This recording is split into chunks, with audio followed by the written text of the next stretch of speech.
So not surprisingly, with a reserve like Arid Recovery, it takes a fair bit of effort to manage. There's a lot going on day to day, and you've got to be able to wear a lot of hats, sometimes ties and suits. So one of the main hats I wear is cat control. There's about 1 million cats outside the reserve, and inside there's 123 square kilometres of good tucker they'd love to get at. So keeping the reserve cat free is the primary focus to really support that critical research that happens within. So the control has to be continuous and ongoing. We run a network of traps around the perimeter that are linked to a trap alert system, so I get a notification as soon as trap goes off. And this allows us to run these traps 24/7, 365 without the need to manually check. We also have a number of Felix grooming traps deployed in and around the reserve. Another nifty little high-tech tool in the arsenal, and one that, which was developed by Arid Recovery co-founder John Reed. We've also got our dedicated team of volunteer shooters from the local area. These guys do an amazing job, as you can see here. And here's one of our shooters with the golden cat skull for most cats removed in a year. Pretty good effort by Tyson. And it's not always cats. We get rabbits that get in as well, and they're a lot of work to get rid of. So this particular one was one of the recent ones, and touch wood, the last ones. So there's about 4 months of work getting that one rabbit out. So another critical component of reserve management is the upkeep of infrastructure, with the fence being probably the most important piece.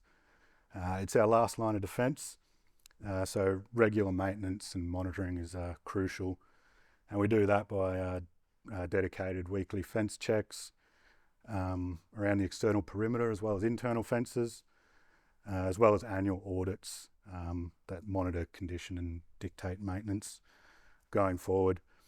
So adverse weather is one of the main threats to the fence. You can see up here, it's a bit of fun getting around after rain on the buggies, but it can also cause quite a bit of damage with this fence knocked over here. And not just the fence, the tracks as well. So heavy rains cause a bit of track maintenance. And so ultimately, Arid Recovery is research driven. And it's probably not a stretch to say that without good reserve management, it'd be a lot more difficult for some of this research to thrive. And besides the big two, the fences and ferals, there's a lot of other things that go into the day-to-day management of the reserve. I guess firstly would be maintaining that safe work environment, things like maintaining vehicles, emergency procedures and the research station and accommodation in good order, and just nurturing that sort of work environment where we look out for each other. Another key part for me especially is establishing and maintaining those relationships outside the fence. One good example being with Kulgatha, whose land we work on. So this sort of stuff means a lot to me to get outside the fence and be able to hear stories of what this country means to them. Doing stuff like heading out for a few days with the aunties looking for tucker and medicine plants, or even up with our mates to the north, the Arabunna Ranges, doing some surveys. These are definitely some of the best bits. And so here's a few words that I might use to describe my experiences in reserve management. But I guess mostly it's rewarding. And I think probably a good example would be, a few years ago there was a bit of a challenge in revamping 7 kilometres worth of fence in prep for the Kawari reintroduction.